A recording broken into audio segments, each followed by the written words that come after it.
so much. State crews are gearing up for tomorrow's storm. This is a tricky situation to fight. News 8's Bob Wilson is live in Hartford with more on that. How are they preparing, Bob? Well, I've been talking to DOT, and they said this could possibly be the worst storm of the year, if you can believe that, because of the ice. They said thick ice is brutal. It's hard to get rid of. It's very dangerous, especially for the big rigs. Tonight they have bans, a restriction on some of the big rigs, the tandem rigs. They also said people on there have got to be careful going out. They're going to fight this every way they can. ICE. It's a three-letter word that commands even respect from the professional drivers. And tomorrow, the highways, the overpasses, and side roads could see a nice thick coating, even with DOT working nonstop. It's going to be an ugly commute, I think, tomorrow. Roads will be pretty slick. It'll be a significant amount of ice. It'll be very difficult to keep up with.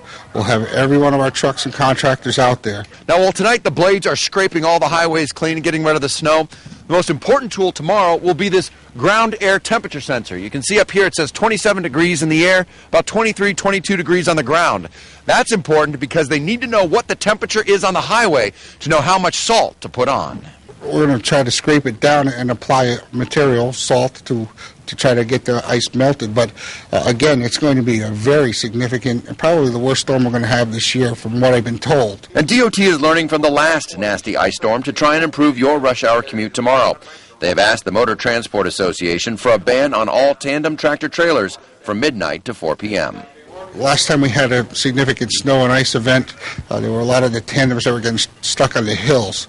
So if we can keep them off the road, hopefully we won't have that, and we can clean the roads a lot faster. Dave Bell checks his big rig after driving from New Hampshire to Maine to Connecticut. Traveling around New England, he knows ice is the most dangerous surface, especially for a fully loaded big rig. It's a good idea that they close them down, because then if the trucks plug up the roads, then nobody's going to get through, and not even the plows, and that's what screws everything up like last week.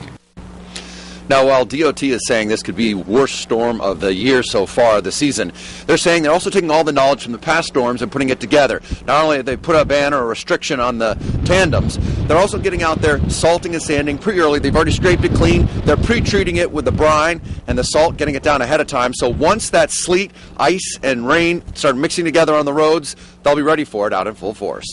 I'm Bob Wilson, reporting live in Hartford, News 8.